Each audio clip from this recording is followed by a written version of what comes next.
Oh, hey. Sorry I didn't see you there. Too busy trying to write some notes. So, my name is Brendan, and today we're going to talk about note-taking apps. Now, I'm sure you've all been told at some point or another there's an app for that.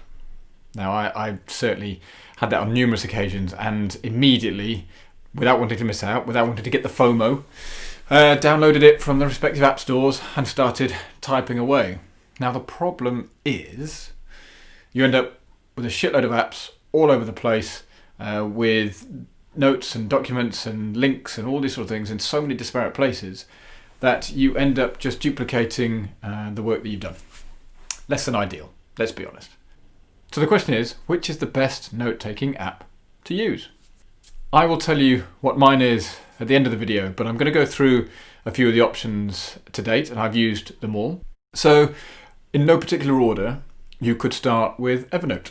Evernote was probably one of the first note-taking apps that I used. It synced across my MacBook Air, it synced across my iMac, it was on the iPhone. I thought it was brilliant. The way that you could use the tiles and the way that you could organise things, brilliant. And probably for a good part of 2 years I used it religiously. I think you were even able to email stuff to the note-taking system, so you could really keep track of things. But over time, I began to move away from it. It just felt a bit clunky. Now, I know that if you sign up, you can generally get the premium version for a discount, and I would highly encourage you to do so. But Evernote, it's not a bad start. From Evernote, I moved on to things like Dropbox, which is probably less a note-taking app and more of a file storage system. I actually think Dropbox is brilliant. I've used a number of the other alternatives, but keep coming back to Dropbox. It could be iCloud, it could be Google Drive, it could be any of the others. But for me, Dropbox ticks all the boxes. Now, one of the big ones at the moment is one called Notion. There's a friend of mine who keeps telling me I need to be on Notion. And yes, I've signed up. I've done it. I've given them my details. Now, the problem is I haven't started using it. Now, it's not because it's got amazing functionality and you can almost build web pages and it's responsive and you build out these really rich resources of information. It's just that you have to then start to transition it over from everything else that you've used. I just haven't got around to doing that, and there's a part of me that actually just doesn't want to. Now, in the same vein, Google Notes is a good one. And funnily enough, the same friend told me I needed to be on Google Notes, so you can see a little bit of a trend here.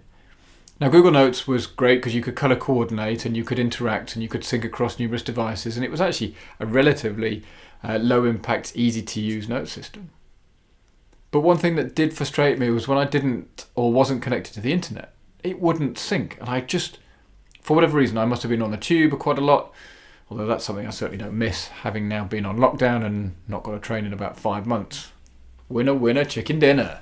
So, where was I? The point is, Google Notes, it's not bad. It's not bad. And then you move into things like Trello. Now, Trello is a great way of having boards that you can organise your notes on, and it allows collaboration because it can link with other people, and I believe in real-time reporting. Real-time note-taking. Again, a great collaborative tool and certainly a good option. But as you can see now, I've started with Evernote, I've tried Notion, I've got Dropbox, using Trello, I've used Trello in the past, or any of these other note-taking apps. What do? Don't you just feel like you're being bombarded all the time? Oh, and then there's the other one, good old-fashioned pen and paper. Actually, I really miss not being able to use the Moleskine, and I probably shouldn't advertise, but Moleskine, bloody brilliant. Love it. Really good quality paper. Lovely to write on. I've done some of my best idea generation with the Moleskines. In fact, I'm probably known for saying I've had an idea. Bing! But that aside, maybe pen and paper and wandering around with a Moleskine is not quite the look in a flat. Certainly, my other half will look at me particularly strangely if I begin to do so. So, from an app perspective, where did I end up? It's embarrassing, but the honest answer is with Apple Notes. Yes, I know you will probably look at me as if I'm some sort of caveman and dealing with old archaic software, but it just works. I find myself just creating a new note and just putting the thoughts down as and when I need. Yes, I can detail them out into particular notebooks, and no, it's not very feature rich, but for me, it works. And that's the important part. I find that I can just search through all of the notes that I've created. It's a bit simplistic, but it gives me what I need. I can add links in there. Yes, it's limited on the formatting of notes, and you can't really add documents to it very easily. And yes, I know you can, but it's not quite as good as others. But for me, it ticks the box. And I think that is really the point. Whichever app you decide to go to, it's the one that will work for you. Now, I could sit here and extol the virtues of Notion or Evernote or Trello or Dropbox or Apple Notes. To be honest, ignore everything I've just said. Seems a bit counterintuitive, but bear with me. Ignore everything I've said and go for the one that you can stick with. In just the same way that habits are built up over a period of time, everything from what is thought to be 16 to 21 days to longer sort of 45, 60-day periods. The best note-taking app for you is the one that you stick to. Don't be like me. Don't be like Brendan and just have notes all over the place in different software and systems and have to try and consolidate them, because yes, it is satisfying, but it is a monumental waste of time. So the takeaway, pick one, and pick the one that works for you. If it helps you be productive and you're getting into productivity ninja status, then that's the one that you should use.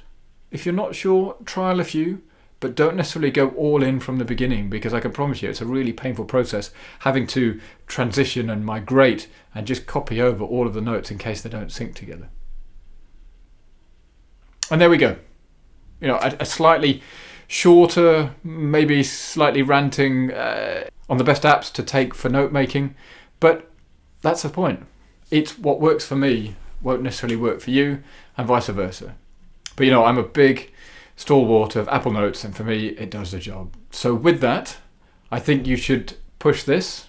If you haven't done already, that would mean a lot to me. Plus, it means that it will raise this video in the YouTube algorithms and hopefully influence more people to make good app note making choices. Also, please click the subscribe button. That would mean a lot to me. It also means that you will get the content the moment it is released. And with that, I will wish you a great note-taking, app-choosing weekend, and I will see you in the next video.